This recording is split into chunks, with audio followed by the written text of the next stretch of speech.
Hello, welcome to Elementary Latin. Today we're going to be talking about noun cases, but before we get to that, first we need to discuss what is a noun. A noun is a person, place, thing, or idea. Now, a person is pretty straightforward. It can be a person like Tim, a specific person, or it can be a general person like the girl. Places, similarly, can be specific like London, or general like a garden. Things can be living like a dog, or non-living like a flower. And then we get to ideas, which are a little bit more complicated. An idea noun might be justice or fear. While you can't touch these things, they can still cause effects and be affected. So, for example, in the sentence, "Fear made her hand tremble," the fear is the subject causing the effect of the trembling hand. Or, "Her crazy laugh, mwahaha, caused fear." The fear is the direct object, the thing being caused by the crazy laugh. And that gets us to our next idea, which is subject versus direct object. Now, in the sentence, "The man feeds the dog,"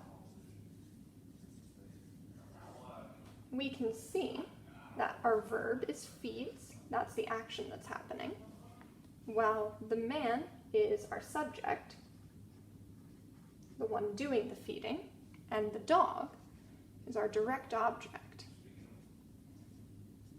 I like to say that the direct object gets verbed. In this case, the dog is getting fed. Now, in English, we can differentiate between the subject and the direct object using word order. So if we switch this around and wrote, "The dog feeds the man," it would mean something very different. Our verb would be the same, but our subject is now the dog, and our direct object is the man. What the dog is feeding him, that remains to be seen. Now, if we were to change this sentence A into Latin, we would have "vir nutrit," feeds, the dog, canem. And instead of word order influencing which word is the subject and which noun is the direct object, the endings do.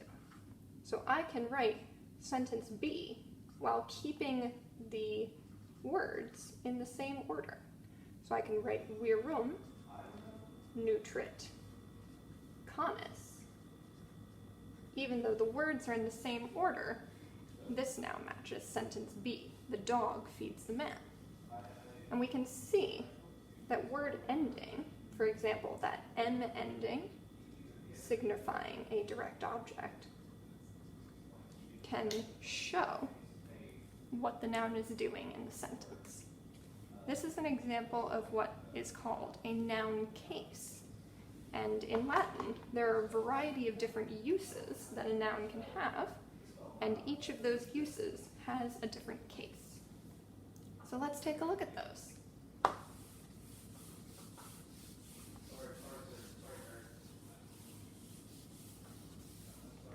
Now, in Latin, there are 5 cases that are more common, and then 2 cases that are for specific niche uses. The 5 main cases are the nominative, the genitive, the dative, the accusative,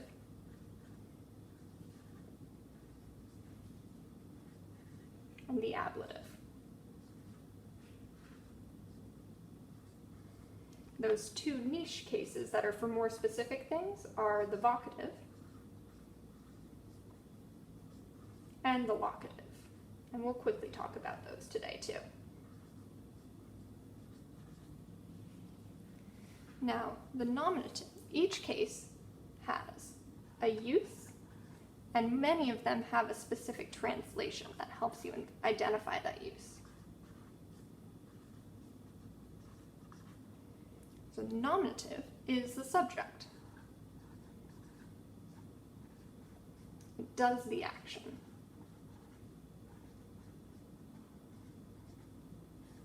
So that would be the man in our sentence. The man feeds the dog. As you can see, there isn't a specific translation formula for that man. There's the article a, an, or the, which can be used in English but will not be written out separately in Latin. The accusative case, is the direct object.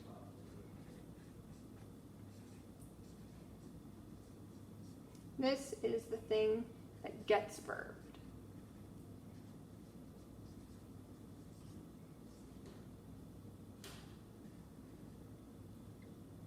And again, it doesn't have a specific translation. So this is the dog in our sentence, the man feeds the dog. Let's take a look at some of the other cases. The genitive is used for possession.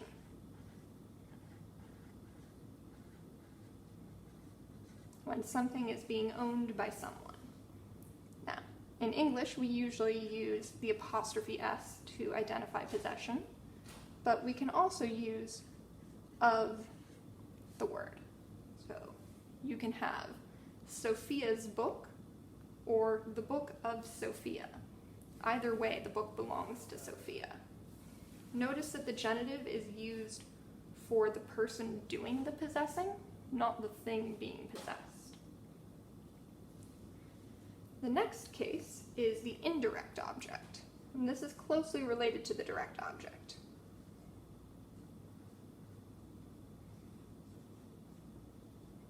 It is a noun in the sentence that is being affected by the direct object, but not directly by the verb. It's translated using either to or for. So for example, I baked a cake for my brother, or I gave money to the merchant. In both of those cases, that dative word is being influenced by the direct object more than by the verb. And you can tell when it is the direct object versus the indirect object by switching them in your mind. If you switch and get your direct object and indirect object backwards, the sentence sounds a little bonkers. For example, if I baked my brother for a cake, that would be horrid. Or if I gave the merchant to the money, wouldn't do anyone any good. Now, the final case you'll see most of the time is the ablative. And the ablative can have lots of different uses that we'll talk about over the course of this semester, but the main one is prepositions. And the key prepositions you want to think about are from, with,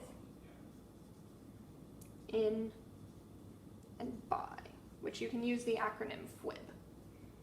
So, examples of each would be I walked from the house, I walked with my friend,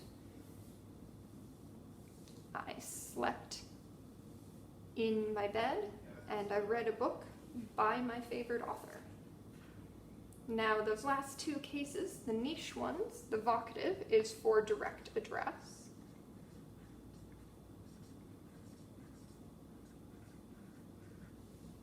Which is, for example, when I say, hey, Mike. Mike would be in the vocative because I'm calling out to him. You can also see this in a sentence where a third party is calling out to someone else. Whoever's being addressed, their name will be in the vocative. There's not a particular translation formula for this. Some books will use, oh, blank, but that sounds a little silly. then the locative is for a specific location.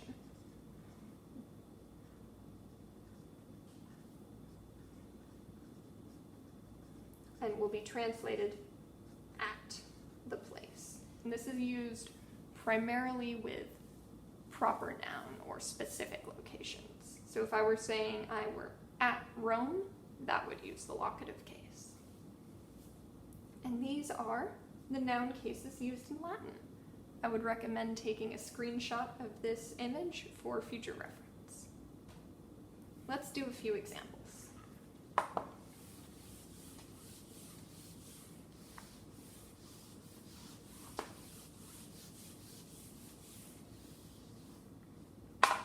All right.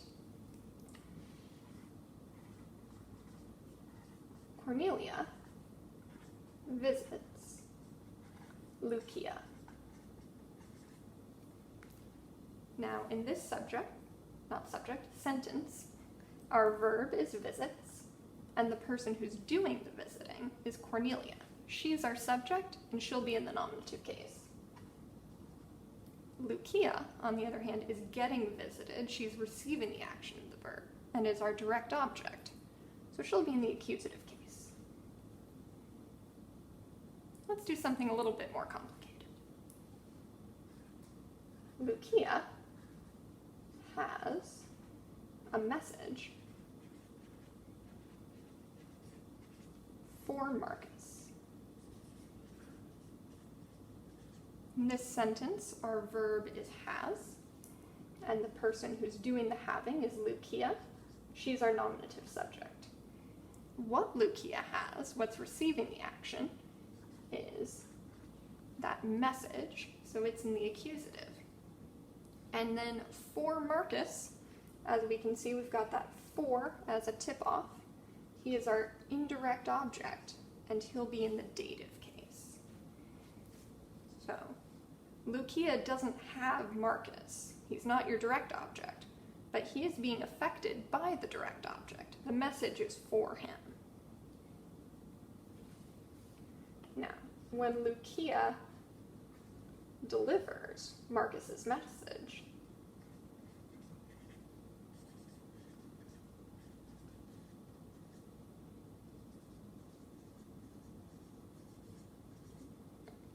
our subject is still Lucia, and our new verb is delivers. Our direct object is also saying the same. That thing getting delivered, our direct object, is the message. But instead of being described with the dative, it is possessive and will be in the genitive case. So Marcus's message, the message of Marcus. And our final sentence. Cornelia delivers the message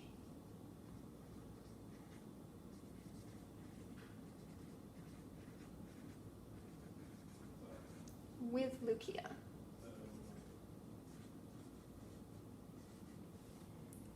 In this sentence, our subject has changed. It's not Lucia now. Cornelia is performing the action and will be our nominative subject. Our verb is still delivers, and our accusative direct object that's getting delivered is still the message. Then we have this prepositional phrase, with Lucia, that is adding a little extra information to our sentence. And if we were writing in Latin, this with Lucia would be the ablative case. And there you have it. Have a great day.